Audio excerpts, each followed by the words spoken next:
Nah, jadi kita mula di muka surat 34, tajuk dia skop bidang Al-Quran. Jadi maknanya dalam tajuk ini kita akan didedahkan apakah bidang yang disentuh oleh Al-Quran yang merupakan mukjizat terhebat di dunia ini. Nah, apa yang disentuhkan oleh Al-Quranul Karim. Assalamualaikum warahmatullahi wabarakatuh. Bismillahirrahmanirrahim. Alhamdulillahirabbil alamin. Wassalatu wassalamu ala asyrafil mursalin wa ala alihi wa sahbihi ajma'in. Allahumma zidna 'ilman nafi'an warzuqna fahman la yazul. Allahumma iftah lana futuhal 'arifin wa faqihna fid din. Allahumma iftah 'alaina hikmataka wanshur 'alaina min khazaini rahmatika ya arhamar rahimin. Allahumma arinal haqqa haqqan warzuqna ittiba'ah. Ya Allah, ya Tuhan kami, tunjukkanlah kami yang benar itu benar. Bantulah kami untuk mengikuti kebenaran itu. Wa arinal batila batilan warzuqna ijtinabah. Dan tunjukkanlah kami yang salah itu salah. Dan bantulah kami untuk meninggal dan menjauhi kesalahan tersebut. Subhanaka la ilma lana illa ma 'allamtana. إنك أنت العليم الحكيم. ربنا آتنا في الدنيا حسنة وفي الآخرة حسنة وقنا عذاب النار وقنا عذاب النار وقنا عذاب النار وادخلنا الجنة مع المقربين وادخلنا الجنة مع المقربين وادخلنا الجنة مع المقربين يا عزيز يا غفار يا رب العالمين. وصلى الله على سيدنا محمد وعلى آله وصحبه أجمعين. Subhana rabbika rabbil izzati amma yasifun wa salamun alal mursalin walhamdulillahi rabbil alamin. Taqabbalallahu minkunna. Apa khabar semua kekasih-kekasih Allah, pilihan-pilihan Allah? Inilah insan-insan yang namanya diisytihar oleh Allah SWT di khalayak para malaikat. Dan apabila roh kita naik ke langit nanti, malaikat sedang tertunggu-tunggu untuk menyambut kedatangan roh kita, kerana nama-nama kita sudah lama didengar oleh mereka. Oh, sekarang baru aku dapat bertemu dengan tuannya. Gitulah orang yang menghadiri majlis ilmu, satu daripada kelebihannya ialah namanya diisytiharkan di kalangan malaikat, dan banyak lagi lah kelebihan yang lain. Maka jadikanlah orang yang intim, orang yang setia dengan majlis ilmu, insya-Allah. Mudah-mudahan kita dapat apa yang dijanjikan, berada satu saat di majlis ilmu lebih baik daripada ibadat 1 tahun. Ini riwayat siapa? Abu Hurairah. Berada 1 saat di majlis ilmu lebih daripada ibadat 70 tahun. Ini riwayat Ibnu Abbas. Jadi kedua-duanya insya-Allah tidak bercanggah. Yang pertama, kita seperti pahala ibadat 1 tahun apabila kita dengan majlis ilmu itu kita dapat mengenali kebesaran Allah, kehebatan Allah melalui melihat segala ciptaan Allah di dunia ini, menyebabkan kita menjadi orang beriman. Adapun riwayat Ibnu Abbas pula, dengan kita memikirkan tentang nasib kita di akhirat, menyebabkan kita bertambah kuat iman. Maka seperti ibadat 70 tahun. Itu. Jadi sebelum kita nak mula hari ini, sepatutnya hari ini kita mula di muka surat muka surat 30. Dah. Muka surat 36 sepatutnya. Dah. Muka surat 34 Oh, betul. Jadi saya okeylah. Kalau begitu tak apalah. Saya ingatkan kita betul. Okey. Jadi kita mula di muka surat 34, tajuk dia skop bidang Al-Quran. Jadi maknanya dalam tajuk ini kita akan didedahkan apakah bidang yang disentuh oleh Al-Quran yang merupakan mukjizat terhebat di dunia ini. Apa yang disentuhkan oleh Al-Quranul Karim. Cikgu mana nak baca ini? Mana cikgunya? Siapa tu? Okey, silakan. Al-Quran bersifat menyeluruh dan boleh dibahagikan kepada 4 perkara pokok, iaitu perkara utama atau bidang, iaitu tauhid, syariat, akhlak dan kisah-kisah sejarah. Ya, itu 4. 4 perkara utama. Maknanya banyak lagi. Tetapi 4 perkara utama inilah yang diberi penekanan oleh Al-Quran. Jadi pastikan kita yang berinteraksi dengan Quran itu bukan hanya belajar tajwid. Bukan hanya belajar tajwid, tapi belajar isinya sehingga 4 perkara ini dapat kita faham dan kita hayati. Sebab itu saya tahniah hadirat sekalian. Tadi belajar tajwid, sekarang nak belajar apa isi kandungannya. Jadi kita dapat meneruskan apa yang kita harapkan. Mudah-mudahan 4 perkara ini dapat kita faham dengan tepat, dapat kita amalkan dengan ikhlas, dapat kita sibarkan seluas mungkin, dapat kita jihad memperjuangkannya sehingga menjadi realisasi, mengangkat martabat manusia ini dengan Al-Quran, insya-Allah. Okey. Bidang tauhid merangkumi asas tauhid kepada Allah Subhanahu Wa Taala yang merupakan tunjang utama kepercayaan manusia kepada Allah Subhanahu Wa Taala sebagai penciptanya. Ia merupakan soal keimanan dan rukun-rukunnya yang wajib diimani oleh seluruh umat Islam serta iltizam dengan ketaatan kepada Allah Subhanahu Wa Taala dan Rasulnya sebagaimana firman Allah. Ya a'udzubillahi minasyaitonir rajim. Ya ayyuhalladzina amanu taqullaha haqqa tuqatih wa la tamutunna illa wa antum muslimun.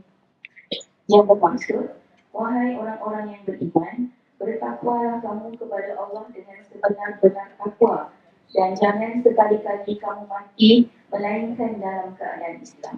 Okey. Al-Imran ayat 102. Okey. Ini bahagian pertama yang mesti kita fokus betul-betul, mesti faham betul-betul, mesti pasak betul-betul dalam hati kita supaya di dalam hati ini sudah terpasak iaitu keimanan yang kukuh sehingga kita sanggup menjadi sebagai seorang pejuang pejuang Islam sebagaimana yang ditunjukkan oleh saudara-saudara kita di Palestin. Mereka tidak takut mati. Mereka tidak kedekut untuk berinfak. Sama ada menginfak harta benda, menginfakkan masa, bahkan menginfakkan umurnya untuk berjihad, melawan segala musuh-musuh Islam.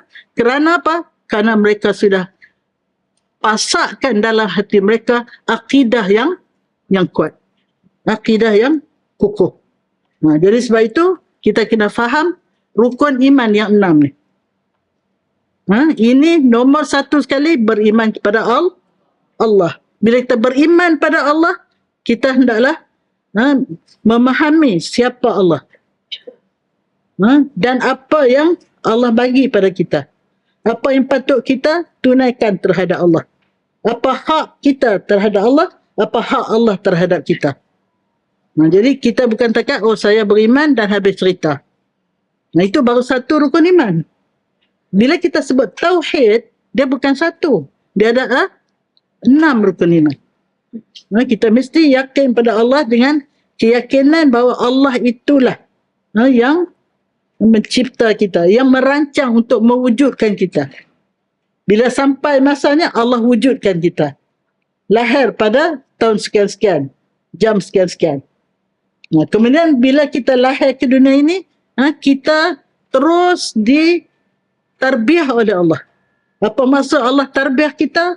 Allah sediakan segala keperluan kita. Apa yang kita perlu? 3. Tubuh badan perlukan makan, minum, pakaian, tempat tinggal dan sebagainya, ubat dan sebagainya. Yang kedua, akal. Kita perlukan ilmu untuk menjadikan orang yang berbeza dengan makhluk-makhluk lain yang tidak berakal, iaitulah kita mesti ada ilmu. Ilmu itu ialah makanan akal. Dan yang ketiga, kita ada roh. Dengan roh itulah kita dapat hidup. Maka roh itu memerlukan makanan, iaitulah iman. Jadi siapa yang memberi itu semua? Ialah Allah. Sebab itu kita kena kenal dia. Awal wajibin 'alal insan ma'rifatullah. Kewajipan pertama terhadap manusia ialah mengenal Allah. Kerana Allah lah yang mencipta dia. Allah lah yang memberi segala keperluan dia. Dan Allah isytiharkan, Allah sangat sayang kepada setiap orang hambanya. Nabbi ibadi anni anal ghafurur rahim wa anna azabi huwal azabul alim. Sadaqallahul azim. Allah perintahkan kepada Nabi Muhammad, tolong sampaikan wahai Muhammad, wahai Rasul, terhadap hamba-hambaku, bahawa aku ini adalah Tuhan yang maha pengampun lagi maha penyayang. Kenapa Allah sebut pengampun dulu? Apa sebab? Sebab tahu kita ni tak sunyi daripada salah dan silap. Celak mata ada sajalah salah dan silap. Maka Allah isytiharkan, tolong sampaikan wahai Muhammad kepada hamba-hambaku bahawa aku bahawasanya aku Al-Ghafurur Rahim, maha pengampun dan maha penyayang. Bila dia maha pengampun, kalau kita angkat tangan minta ampun atas salah silap kita, dia pasti akan memberi keampunan. Bukan setakat itu, dia sangat-sangat sayang pada kita, lebih daripada sayang ibu kepada anaknya. Jadi sebab itu, oleh kerana itu, Allah isytiharkan dalam ayat pertama sekali. Bismillahirrahmanirrahim. Dengan nama Allah yang maha pemurah. Allah bagi kat kita, tak minta 1 sen pun. Tak minta bayaran pun. Kita ni kalau nak bayar harga oksigen pun, kalau orang di hospital kan, dia bernafas tak cukup oksigen, dia kena beli oksigen tu. Dia kena beli. Walaupun dia ambil di hospital, nak keluar nanti dia claim. Kalau lah sekarang ni kita kena beli oksigen, maknanya duit gaji kita habis beli oksigen je lah. Nak beli beras tak cukup lah. Nak beli apa? Maka segala-galanya Allah sediakan free of charge. Oksigen ke, makanan ke, minuman ke, yang duk kena charge ni, ialah manusia yang menguruskannya. Pak Tani yang menguruskan makanan tu, dia charge lah. Beda dia berurusan, dia susah payah tanam, maka kamu kena belilah hasil tanam. Bukan Allah charge. Jadi itulah. Jadi Allah isytiharkan dia maha pemurah. Dia bagi segalanya free of charge. Dan dia pula penyayang. Maknanya Allah tak nak satu orang pun hamba dia masuk neraka. Tetapi walau bagaimanapun, Allah bagi kebebasan pada kita. Kita nak masuk ke mana? Nak masuk ke syurga ataupun ke neraka. Bagaimana caranya? Allah bagi setiap orang ada dia punya bahan-bahan, apa dia punya persediaan yang cukup untuk dia membuat pilihan. Sama ada nak pilih jalan lurus ataupun nak pilih jalan bengkok. Apa dia pilihannya? Ialah Al-Quran dan Al-Hadis. Siapa gurunya? Para Nabi dan Rasul. Bila Nabi Rasul tak ada, Al-Ulama warasatul Anbiya. Jadi ulama ni tanggungjawab dia berat. Kalau dia mengajar benda yang betul, diamalkan oleh orang, dia dapat 2 pahala. Tetapi kalau dia ajar benda yang tak betul, orang salah, kerana salah dia akan menanggung dosa yang tak terhingga, yang mana kalaupun dia bertobat, dosa dia seorang lepas. Dosa dia menyebabkan orang lain sesat, tak lepas. Kecuali Allah izinkan. Itulah beratnya tanggungjawab ulama. Sebab itu hati-hatilah untuk mengajar orang. Sebab apa sekarang ni banyak benar. Banyak benarlah ajaran menyeleweng. Sehingga pening kepala kita. Lepas satu-satu. Macam-macam. Jadi itulah. Jadi sebab itu kita tak boleh jadi orang yang ikut saja. Kita kena jadi orang yang ada ilmu dan kita adunkan ilmu itu dengan akal, dengan iman, sehingga kita dapat melihat apa itu salah, apa itu benar, sehingga kita dapat menghayati kebenaran, menjauhi kesilapan. Jadi sebab itu nombor satu sekali Allah tanam akidah. Tengoklah mana-mana ayat pun. Innal ladzina amanu. Baru datang amal salih. Qad aflahal mu'minun. Berjayalah orang beriman. Alladzina hum fi salatin khashi'un. Khasyu' semayang. Kalau tak beriman, out. Mesti beriman dulu. Baru khasyu' semayang itu diterima oleh Allah Subhanahu wa ta'ala. Jadi sebab itu Allah tegaskan, ya ayyuhalladzina amanu. Wahai mereka-mereka yang telah beriman. Ittaqullah, bertakwalah kamu kepada Allah.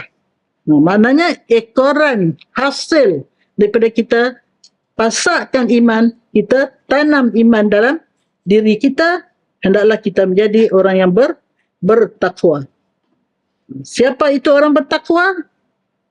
Dia banyak definisi takwa. Antaranya saya tertarik definisi Sayyidina Ali karramallahu wajhah. Saya dah bagi ke belum? Belum. Ada 4 sifat orang beriman. Sayyidina Ali menyatakan orang beriman ni mesti ada 4 sifat. Yang pertama, al-khawf minal jalil. Sangat takut kepada Tuhan yang maha tinggi.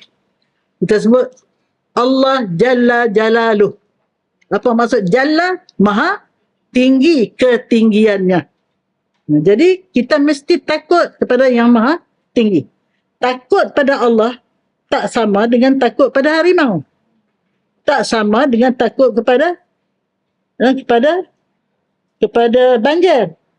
Takut kepada api. Takut pada Allah, makin takut, makin mendekatkan diri kepada Allah. Bijak. Siapa jawab tu? Bijak tu. Kita takut ke harimau, cabut lari. Tapi takut pada Allah, makin dekat diri kepada Allah Subhanahu wa ta'ala. Jadi itu.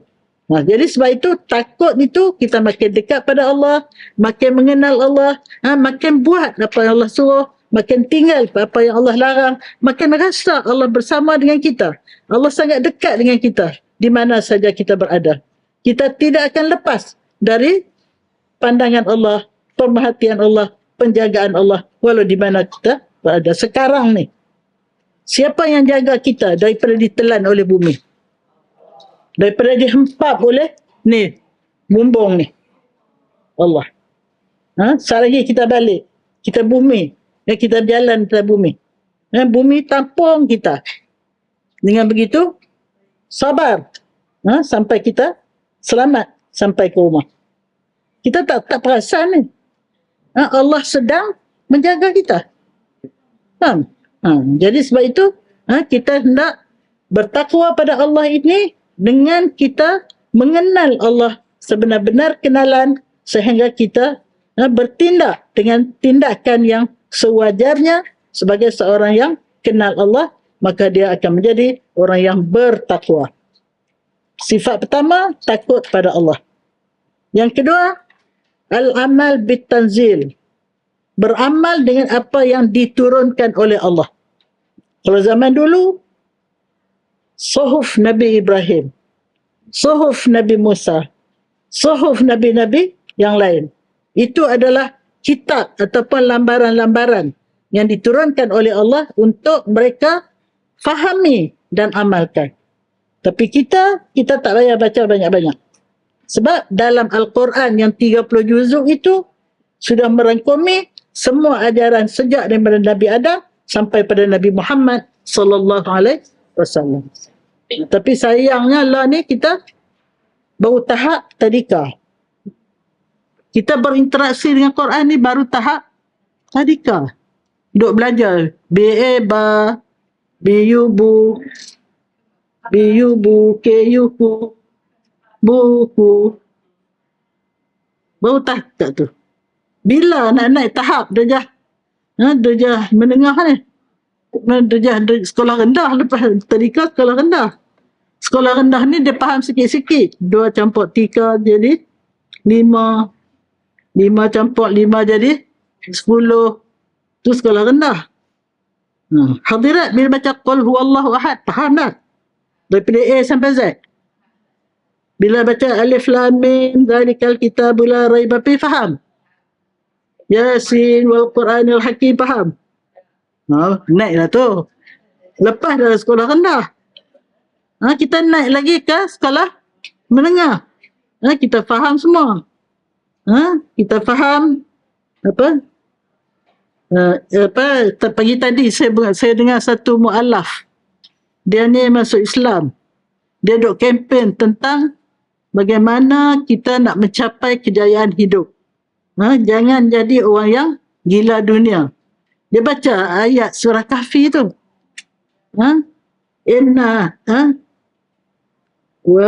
Iaitu Allah Ta'ala cipta, Allah kata, aku jadikan di atas benda di atas muka bumi ni akhirnya akan jadi hancur lebur dan musnah.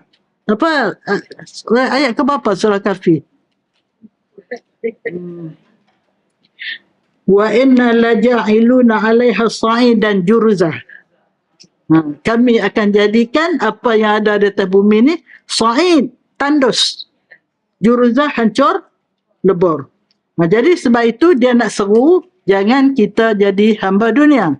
Sebab dunia yang kita kejar itu akhirnya akan hancur, lebur dan musnah. Sebab itu kejarlah akhirat, kata dia. Itulah yang sebenar-benarnya akan memberi faedah pada kita. Siapa yang seru ni? Mu'alaf. Dia kata dia ni juru jual. Baru masuk Islam. Tapi bila dia masuk Islam, baru dia faham. Masa dia jadi juru jual, bekerja kuat kerana nak dapat komisen lebih. Jadi juru jual. Jadi sekarang ni, dia kempen supaya kita bekerja kuat mencari akhirat. Bukan mencari dunia yang akan hancur pada bila-bila masa. Jadi, takut pada Tuhan yang Maha Tinggi, beramal dengan apa yang diturunkan. Sekarang ni kita sedang mengkaji apa benda, skop yang dibincang di dalam Al-Quran. Pasal apa? Untuk kita beramal. Yang ketiga, wal isti'dad li yaumir rahil. Buat persediaan untuk menghadapi alam di mana kita akan pergi. Rehlah maksudnya akan pergi, akan bermusafir. Iaitu bersiap sedia untuk akhirat. Dan yang keempat, wal rida bil qalil. Rida dengan sedikit yang Allah kurniakan pada kita. Dia tak sebut banyak sebab kalau dapat banyak mestilah orang semua suka. Tapi yang sedikit dia selalu komplain, tak rida. Jadi walaupun Allah bagi kita sedikit rezeki, maka kita hendaklah reda. Jadi itulah 4 sifat orang yang bertakwa mengikut Sayyidina Ali. Tapi bagi Rasulullah SAW, di dalam hadisnya pendek aja. Orang yang bertakwa, anta'budallah ka'annaka tarahu fa in lam tarahu fa innahu yarak. Itu aja definisi at-taqwa oleh Rasulullah. Engkau mengabdikan diri kepada Allah, engkau beribadat kepada Allah seolah-olah engkau melihat Allah di depan. Kalau Allah di depan, berani tak kita nak buat? benda Allah larang. Malu kan? Malu pada Allah. Andainya kamu tak mampu menggambarkan Allah di depan kamu, gambarkanlah Allah sedang fokus kepada kamu. Bukan takat tengok saja, Allah sedang fokus luar dan dalam. Apa yang ada dalam fikiran kamu, apa yang ada dalam hati kamu, apa yang dilakukan oleh anggota badan kamu, semuanya sedang diperhati dengan begitu halus. Latif, Allah tu latif. Terdetik sikit pun perkara yang tak elok, Allah tahu. Terdetik sedikit pun perkara yang elok, Allah tahu. Akan Allah beri balasan yang sewajarnya. Sebab itu Allah isytiharkan faman kana khairan yarah tu. Khairan yarah apa dia? Faman ya'mal mithqala dzarratin khairan yarah wa man ya'mal mithqala dzarratin syarran yarah. Siapa beramal walaupun sebesar zarah, dia nampak jarum peniti duduk tengah jalan, orang lain lalu semua tak nampak, dia nampak, ambil jarum peniti tu letak tepi, nawai tu supaya orang tak terpijak, nanti luka, nanti sakit. Rupanya dia masuk syurga kerana menyelamatkan orang dengan mengangkat jarum peniti letak tepi. Benda kecil. Begitu juga dia curi sebatang pensel je, hak pejabat, bawa balik ke anak, ataupun selai kertas je bawa balik. Rupa-rupanya ada dia punya catatan yang akan dihisap di akhirat. Jadi sebab itu kita hendaklah halusi dalam hubungan kita dengan Allah, sebab Allah sentiasa melihat kita, bukan setakat melihat, Allah mencatat. Sebab itu kita bangun di akhirat, kita berhadapan dengan 5 saksi. Saya sebut dah kan itu, 5 saksi, ingat tak? Lupa juga. Saksi yang pertama ialah umur kita. Ketika umur kamu sekian, kamu buat sekian. Saksi yang kedua ialah anggota badan kita. Tangan akan jadi saksi, kaki jadi saksi. Saksi yang ketiga ialah ma'alim. Apa itu ma'alim? Segala apa yang ada di persekitaran kita. Ada apa di persekitaran kita? Ada dinding, ada lampu, ada kursi, ada mikrofon, semuanya akan bangun menjadi saksi. Kita guna apa bilik ni? Untuk apa? Bilik ni akan bangun jadi saksi. Itu nama dia ma'alim. Berapa dah? 3. Yang keempat, ni. Siapa di kanan? Raqib. Siapa di kiri? Atid. Raqibun. Atidun. Baca bagi betul. Raqib apa dia buat? Tulis pahala. Atid dia buat apa? Tulis dosa. Dia akan bangun cerita. Pada sekian hari bulan, hari Khamis, jam sekian, saya lihat cikgu apa ni? Cikgu apa tadi? Bukan Rafi'ah. Fadlina. Azlina. Cikgu Azlina menggunakan mulut dia untuk membaca. Mulut cakap. Kursi kata saya dengar. Yang lain-lain pun dia kata saya jadi saksi. Jadi semua akan diceritakan. Berapa dah? 4. Satu lagi siapa? Siapa boleh jawab? Siapa saksi yang paling hebat? Allah sendiri. Allah menjadi saksi. Sebab itu dalam ayat kursi kita baca, wa in tubdu syai'an aw tukhfuhu yuhasibkum bihillah. Andainya kamu zahirkan sesuatu, kamu seronok, kamu cerita, saya suka, saya gembira, kita zahirkan. Aw tukhfu, kamu sembunyi. Saya meluat dekat dia tu, tapi meluat tapi sembunyi dalam. Buat-buat suka. Allah tahu. Yuhasibkum billah, Allah tetap menghisap. Maksud itu jangan jadi hipokrit. Jangan jadi munafik. Jadilah orang yang sebenar. Kalau suka, suka. Kalau tak suka, tak suka, tapi janganlah kita layan tak suka tu sehingga menyebabkan rosak. Tak suka tengok muka pun tak mau. Hebat sangat awak tu. Dia ingat orang lelekeh sampai muka pun tak mau tengok. Ada orang macam tu? Aku tak suka kan dia, aku boleh muka pun aku tak mau tengok. Amboi. Ha? Jadi itu orang yang sombong namanya. Dan orang sombong tidak dapat cium bau syurga. Jangan cuba menjadi orang yang sombong dan takabur. Melihat orang lekeh, melihat orang jahat, melihat orang tak suka. Dan boleh tak suka, tapi tak suka kerana Allah. Suka pun kerana Allah, tak suka pun kerana Allah. Tapi bila tak suka kerana Allah, dia taklah lakukan sesuatu yang merosakkan. Bila nak perlihatkan tak suka dia tu. Tapi dia kena tetap mempunyai akhlak yang sebenarnya yang mulia untuk berhadapan dengan benda yang dia tak suka. Macam mana ni nak jadi orang berakhlak mulia bila berhadapan orang tak suka? Kita pujuk diri kita lah. Supaya hati ini mengasihani dia. Kerana dia mempunyai suatu benda yang tak elok. Itu menyebabkan kita tak suka. Kita doakan supaya dia jadi elok, supaya kita pun suka, orang lain pun suka. Itu doa kita. Jangan kata biar dia punah ranah, jahat sangat. Itu bukan orang yang beriman, orang yang berakhlak mulia. Jadi itulah.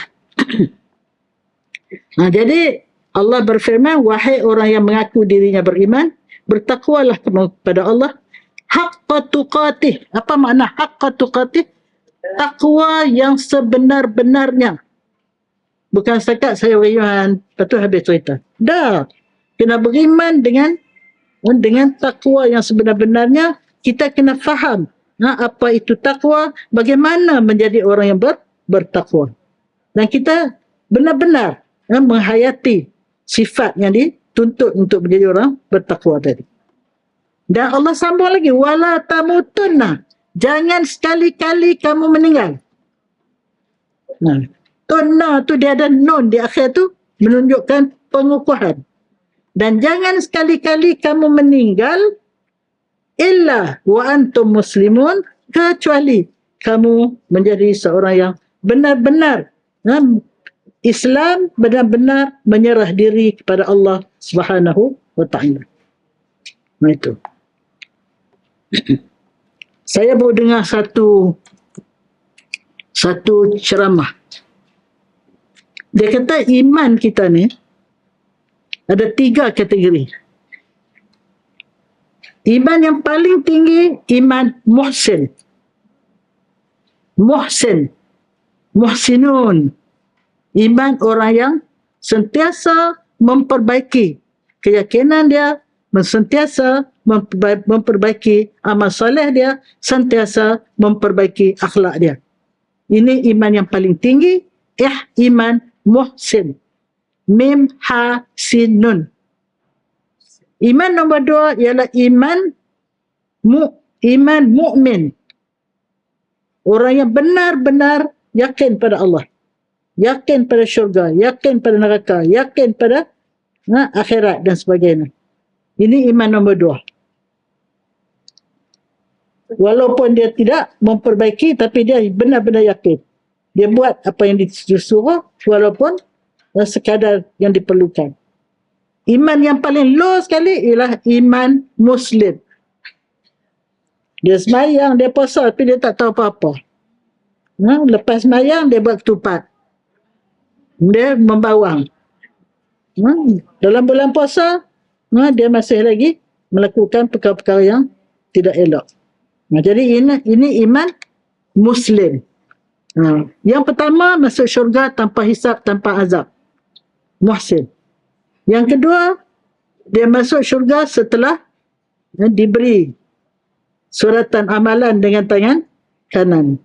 Yang ketiga, dia kena masuk neraka dulu. Pasal di samping dia buat apa yang Tuhan suruh, dia buat juga apa yang Tuhan larang. Sebab itu, orang yang mengaku dirinya Islam pun banyak kena tangkap buat salah. Betul tak? Banyak kena tangkap buat salah. Itulah. Jadi kita nak iman yang mana? Iman muhsin. Sebab tu kita datang kelas. Kita datang kelas ni ialah untuk kita nak menambahkan ilmu kita, untuk menambahkan iman kita, untuk memperbaiki ibadat kita, akhlak kita. Itulah. Jadi kita baru bincang bahagian yang pertama daripada isi kandungan Al-Quran. Jadi maknanya Al-Quran ini menghendaki kita menanam iman, memasakkan iman, sesungguh-sungguh iman ke dalam hati kita, supaya iman inilah yang akan menjadikan kita seorang yang kuat berpegang dengan ajaran Islam, kuat bekerja untuk Islam, kuat berjihad, kuat bersedekah dan sebagainya. Karena iman yang kukuh tadi. Sekarang kita masuk bahagian yang kedua, iaitu syariat. Silakan. Bidang syariat pula ialah pelaksanaan segala bentuk amalan kebaikan dalam Islam. Ia sebagai pelengkap terhadap keimanan dan ketauhidan umat Islam agar mereka tahu tujuan hidup di atas muka bumi ini, sebagaimana yang diterangkan dalam firman Allah Subhanahu wa taala. A'udzubillahi minasyaitonirrajim.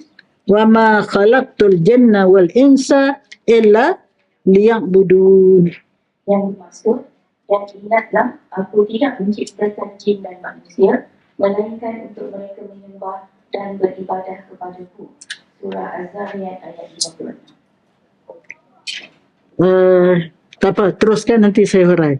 Syariat yang didatangkan dalam Al-Quran adalah bersifat menyeluruh, iaitu syumulia, untuk diamalkan oleh setiap individu Muslim dan tidak diamalkan mengikut hawa nafsu, mengambil sebahagian dan meninggalkan sebahagian mengikut cita rasa mereka. Ia menjadi panduan manusia dalam mengurus kehidupan dengan acuan Islam yang sebenarnya, seperti firman Allah, Ya ayyuhallazina amanu dukhulu fis silmi kaffah wa la tattabi'u khutuwati syaitan innahu lakum aduwwum mubin. Yang bermaksud, wahai orang-orang yang beriman, masuklah kamu ke dalam agama Islam dengan mematuhi segala hukum hakamnya, dan janganlah kamu menurut jejak langkah syaitan. Sesungguhnya syaitan itu musuh bagi kamu yang terang dan nyata. Ya. Surah Al-Baqarah ayat 208. Ini bidang yang kedua ya. Bidang yang kedua yang ada dalam Al-Quran ialah membimbing manusia ini. Sebenarnya Al-Quran ini diturunkan untuk seluruh makhluk di alam ini. Khususnya manusia dan jin. Jadi sebab itu sepatutnya semua isi Al-Quran ini adalah mesti difahami dan dilaksanakan oleh semua penduduk alam ni. Tapi oleh kerana hanya sebilangan kecil saja yang beriman, maka mereka tidaklah melakukan amal saleh, tidaklah melakukan sembahyang, puasa dan sebagainya. Jadi amal saleh ni adalah bukan merupakan pelengkap tau.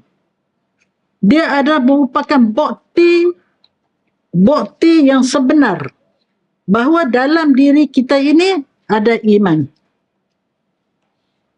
Contohnya, macam satu orang pergi lapor diri, dia nak jadi jururawat. Lepas tu, dia tidur di rumah. Time kerja, dia tidur kat rumah. Ada tak bukti? Yang apa yang dia laporkan tadi benar? Ada. Dia lapor diri nak belajar di universiti. Dia pergilah. Mendaftar. Hari pendaftaran, lepas tu dia balik rumah. Dia buat lain. Dia buat kerja lain. Dia tak pergi. Ada tak bukti? Jadi bila kita mengucap asyhadu alla ilaha illallah wa asyhadu anna Muhammadar Rasulullah, maka kita kena buktikan saya sudah mengaku tiada Tuhan melainkan Allah dan tiada yang disembah melainkan Allah, maka kita mesti buktikan. Bukti yang pertama itu ialah amal soleh. Amal soleh itu yang paling tinggi ialah dari segi amalannya, dari segi keseluruhannya paling tinggi ialah mengucap. Tapi dari segi amalannya paling tinggi ialah solat. Ada tak orang mengucap tak solat? Banyaklah. Bukan takat ada, banyak, ramai. Dikatakan 80% orang mengucap tak solat. Hanya 20% saja yang solat. Mudah-mudahan kita itulah yang 20% tu. Banyak tak solat. Sedangkan solat inilah penentu Allah terima ataupun Allah tolak amalan kita yang lain. Segala haji kita, umrah kita, semua kita tidak akan diterima kalau tidak solat. Solat inilah penentunya. Jadi sebab itu amal soleh ini adalah merupakan bukti bahawasanya ucapan dua kalimah syahadat kita itu ucapan yang benar. Kenapa? Karena kita dijadikan untuk mengabdikan diri. Ini diisytiharkan oleh siapa? Oleh yang mencipta kita. Allah kata, wa ma khalaqtu, tidak aku jadikan manusia dan jin kecuali untuk beribadat kepada aku. Liya'budun, maksudnya supaya mereka mengabdikan diri. Dengan arti kata yang lain, untuk beribadat pada aku. Jadi amal soleh itu adalah merupakan ibadat. Kita membuktikan kita beriman kepada Allah Subhanahu Wa Taala. Andainya kita melakukan amal soleh, itu menunjukkan ucapan dua kalimah syahadat kita itu ucapan yang palsu, tidak ada nilainya di sisi Allah Subhanahu Wa Taala. Tapi walau bagaimanapun, oleh kerana dua kalimah syahadat ini suatu ucapan yang sangat bernilai di sisi Allah, maka walaupun hanya ada sikit saja, dia hanya mengucap dua kalimah syahadat saja, dia tak buat sembahyang, puasa, tak buat segala-gala yang lain, dia tetap juga akhirnya Allah masukkan dia juga ke dalam syurga. Tapi setelah digoreng cukup-cukup, dibakar cukup-cukup, dihanguskan cukup-cukup, barulah akhirnya masuk syurga. Mau kan? Tak mau. Kalau boleh 1 detik pun tak mau, pergi ke sebelah kiri. 1 detik pun tak mau, jatuh ketika lalu titian sirat.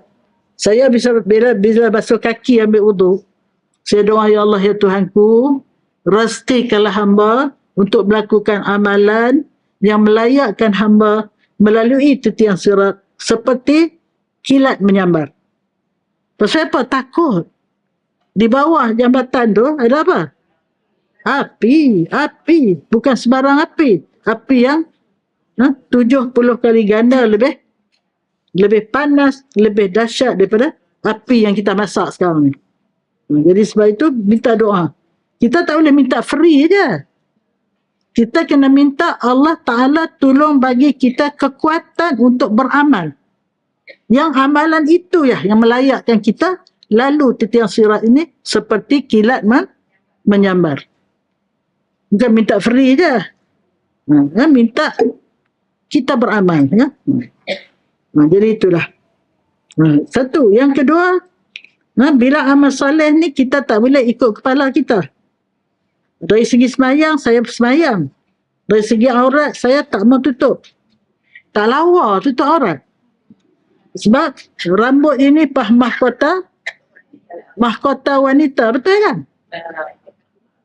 Bagi saya orang tutup aurat lagi lawa. Tengok saya, mana tu? Uban tak ada kan? Mana uban? Tengok Salwa. Muda aja sampai bila-bila. Jadi, maknanya bagi saya lah ambil orang yang sama dengan rambut dia free hem, gerbang-gerbang, dengan dia tutup aurat. Mana lawa? Ha, ini ikhlas ikhlas. Orang yang sama tengok masa kita jahiliah dulu dengan gambar kita dah masuk Islam berbeza kan. Masuk Islam lah lepas dulu jahiliah itulah. Jadi sebab itu kita tak boleh nak pilih-pilih. Ini saya suka, ini saya tak suka. Walaupun saya tak tutup aurat tapi hati baik. Walaupun saya tak sembahyang tapi saya bayar hutang. Tapi saya pergi Mekah. Pergi Mekah tau. Menangis-nangis depan Kaabah. Naik kapal terbang. Letak kapal terbang dah tinggal sembahyang. Balik 40 hari pakai tudung, lepas tu free hair balik. Zaman dulu lah. Mudah-mudahan zaman sekarang ni tak dah kot. Jadi maknanya yang kedua ni, amal soleh ni bukan kita jangan fikir sembahyang saja tau. Amal soleh ni apa saja yang kita lakukan dalam hidup kita, kita buat kerana Allah. Kita bangun tidur, kita bersihkan diri. Bangun tidur tu pun kalau kerana Allah, jadi amal soleh. Masuk bilik air, kalau kerana Allah, dapat pahala. Bergigi dapat pahala, mandi dapat pahala, membersihkan badan dapat pahala, keluar bilik air dapat pahala, baca pula doa. Lepas wuduk ada doa dia. Siapa yang baca doa lepas wuduk, insya-Allah tempat dia dalam syurga. Lepas tu pergi ke dapur, buat breakfast. Lepas tu jumpa Cik Abang senyum. Hello, how are you? Senyumlah sikit. Tegurlah sikit Cik Abang. Muka ni dia ceria selalu. Jangan masam aja. Jadi maknanya senyum pun dapat pahala. Jumpa kucing, hello kucing, pun dapat pahala. Jadi maknanya semua buat apa pun. Jangan kita fikir sembahyang puasa je pahala. Kita siram pokok dapat pahala, sapu sampah dapat pahala. Tapi syarat dia lah. Syarat dia kerana Allah. Semua dapat pahala. Boleh saya nak curi melo dapat pahala. Nak curi satu tim melo je, bukan banyak. Tak boleh lah. Sebab mana-mana amalan yang tak boleh kita niat kerana Allah, menunjukkan amalan itu Allah tak reda. Saja aku minum arak kerana Allah, boleh? Tak boleh. Jadi itulah. Senang saja. Senang saja kita nak bezakan mana amalan harian kita boleh jadi ibadat, mana yang tak boleh jadi ibadat. Saya lupa buka jam. Ada 10 minit lagi. Ini yang kedua, bidang yang kedua ya. Jadi maknanya kita berinteraksi lah.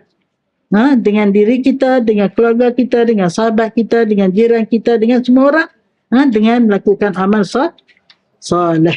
Sebab itu kita dengar kawan kita sakit, kita tanya khabar, dapat pahala. Kita beritahu dia kita nak pergi ziarah dia, malaikat doa. Bila sampai tempat dia sakit, dia suka, kita datang ziarah dia, 70,000 malaikat mendoakan untuk kita. Ziarah orang sakit. Jadi semua amalan yang Allah redha, niat kerana Allah, semua pahala. Sama ada amalan fizikal ataupun amalan akal ataupun amalan hati. Sekarang ni kita tiga-tiga sekali.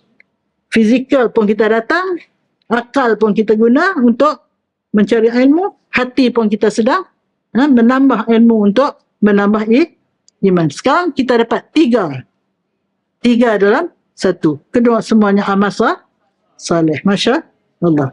Itu yang kedua. Yang ketiga, akhlak. Bidang akhlak. Bidang akhlak merupakan perkara yang berkaitan dengan perlakuan dan gerak-gerik seorang Muslim. Sehubungan dengan itu, Allah SWT mengutus Nabi Muhammad SAW ke muka bumi dengan menetapkan tujuan utama untuk menyempurnakan akhlak manusia sebagaimana sabda baginda Rasulullah SAW. Innama bu'istu liutammima makarimal akhlaq. Yang bermaksud, sesungguhnya aku diutuskan untuk menyempurnakan kemuliaan akhlak riwayat Muslim. Apabila Sayyidatina Aisyah ditanya oleh seorang sahabat tentang akhlak baginda Nabi Muhammad Sallallahu Alaihi Wasallam. Lalu dijawab oleh Sayyidatina Aisyah. Kana khuluquhu al-Quran. Bermaksud, akhlak Rasulullah itu ialah Al-Quran. Riwayat Muslim. Inilah kemuncak daripada kita tanam iman yang sebenar-benarnya, melakukan amal saleh sesaleh-salehnya, tapi belum sampai kemuncak. Kemuncaknya ialah bila segala iman kita, segala amal saleh kita melahirkan perlakuan yang baik, akhlak yang mulia. Jangan kata Allah, kita sendiri pun. Kalau kita jumpa satu orang tu nampak zahirnya hebat, serbannya besar, tak ada contoh lain ke? Lain daripada bakul. Kalau kata serban mesti sebut besar, bakul. Jubahnya apa? Melerek. Melerek macam? Tak ada contoh. Tak ada. Melerek. Macam langsir. Ui, dia tu hebat. Serbannya besar bakul. Jubahnya panjang melerek-lerek. Tapi mulutnya buka saja mulut, kecil hati orang. Mulut orang? Ada juga macam tu. Serban besar bakul, jubah melerek-lerek macam lancang-langsir, tapi mulut longkang. Dia kata, ya Allah. Saya baru dengar ini, mulut longkang. Macam kita nilai macam mana orang tu? Kita nilai macam mana? Tak boleh kata dia orang berfaedah, orang baik. Sebab apa? Akhlak. Dai hitam ni. Hitam dai punya kuat sujud. Umrah tiap-tiap tahun. Setahun 3 kali, 5 kali. Umrah. Tapi perangai longkang. Jadi maknanya kemuncak daripada menanam iman yang sebenar-benarnya, melakukan amal soleh yang sesoleh-solehnya, supaya melahirkan akhlak yang mulia. Sebab itu, di antara hadis yang banyak, sabda Rasulullah sallallahu alaihi wasallam, inna salata tanha anil fahsyai wal munkar. Sesungguhnya salat yang diterima oleh Allah, salat itu boleh mencegah dia daripada fahsya. Fahsya ni kejahatan berbentuk moral. Berzina, meliwat, dan apa lagi lah yang berbentuk moral lah. Itu fahsya. Mungkar berbentuk fizikal. Mencuri, merompak, menyamun. Sesungguhnya sembahyang yang diterima oleh Allah ialah sembahyang yang mampu mencegah dia daripada melakukan perkara yang, nak terjemah apa Melayu ni? Arab kata fahsyak cukup. Kita nak terjemah apa fahsyak ni? Orang yang tak baik dia umum. Ni kejahatan yang berhubung dengan nafsu. Ini fahsyak. Mungkar kejahatan yang berhubung dengan fizikal lah. Mencuri, merompak, menipu dan sebagainya. Jadi sebab itu kalau ada orang, ini awak buat ni saya bagi sekian-sekian. Awak tanda tangan, saya akan bagi sekian juta. Dia kata jari yang mengucap asyhadu an la ilaha illallah tidak akan mengambil rasuah. Apa yang menghalang dia daripada rasuah? Ialah sembahyang dia. Sembahyang dia. Sebab itu Rasulullah kata lagi, apa nama? Man lam yada' qawla zur wal amal bihi falaysa lillahi hajah fi an yada'a ta'amahu wa syarab. Siapa yang tidak meninggalkan perkataan kotor, perkataan yang tidak elok, terus melakukannya, tidak ada hajat. Aku tidak ada hajat untuk menyuruh dia meninggalkan makan dan minum. Maknanya puasa dia tu Allah tak terima kalau dia hanya puasa daripada makan minum, tapi dia tak puasa daripada mengumpat, tak puasa daripada melakukan perkara-perkara maksiat. Sebab itu puasa ada 3 kategori.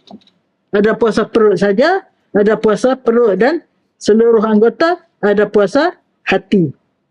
Puasa hati inilah yang paling top sekali. Puasa hati dan fikiran. Jadi sebab itu puasa kita ialah untuk kontrol diri kita daripada buat benda yang dilarang oleh Allah. Sebab itu masa puasa pun Allah larang kita buat benda yang harus. Padahal makan harus. Tapi masa tu di dalam tempoh mendisiplinkan diri. Yang harus pun kita tak boleh makan dalam limit kita sedang berpuasa. Untuk apa? Untuk kita disiplin diri untuk menjunjung segala perintah Allah, tinggal segala larangan Allah. Itulah. Puasa berbentuk negatif. No. Tak makan, tak minum, tak mengumpat, tak mengumpat, tak hasad, tak dengki, tak semua. Itu nak kuatkan kita punya daya negatif. Dalam masa sama, kita diperkuatkan dengan daya positif. Itulah semayangnya, lagi apa? Hajinya, zakatnya, itu positif. Puasa negatif. Bila berimpun positif dan negatif, maka lahirlah apa tif? Apa tif yang lahir? Tak tahu tif. Lahirlah elektrik. Ada positif dan negatif, lahirlah elektrisiti yang bermanfaat. Itulah. Jadi maknanya pengajian kita hari ini ialah menjelaskan kepada kita bahawa dalam Quran 6,000 lebih ayat tu ada 4 perkara besar. Ada akidah, ada tauhid, ada ibadah, amal soleh, ada akhlak. Dan satu lagi kita tak sempat hari ini ialah ada qasas. Bukan qisas. Kalau kisah potong kepala, dia kena potong kepala sebab dia bunuh orang, tu qisas. Kalau cerita dia kata qasas. Qasas itulah cerita-cerita benar. Yang positif dan yang negatif yang Allah cerita. Sejak Nabi Adam lagi Allah cerita kepada kita dalam Al-Quran untuk dijadikan sama ada mencontohi yang elok ataupun meninggalkan yang tak elok. Banyaklah cerita Nabi Nuh, cerita Nabi Saleh, cerita Nabi Yusuf kena masuk penjara, cerita macam-macam lah Nabi Musa. Itu bahagian yang paling banyak lah dalam Quran. Paling banyak dalam Quran ialah kisah-kisah benar untuk kita jadikan tauladan ataupun sempadan. InsyaAllah kita akan sambung nanti. Jadi sebab itu bila ditanya Sayyidatuna Aisyah bagaimana akhlak Rasulullah, Siti Aisyah jawab terlalu cantik. Apa yang Quran suruh?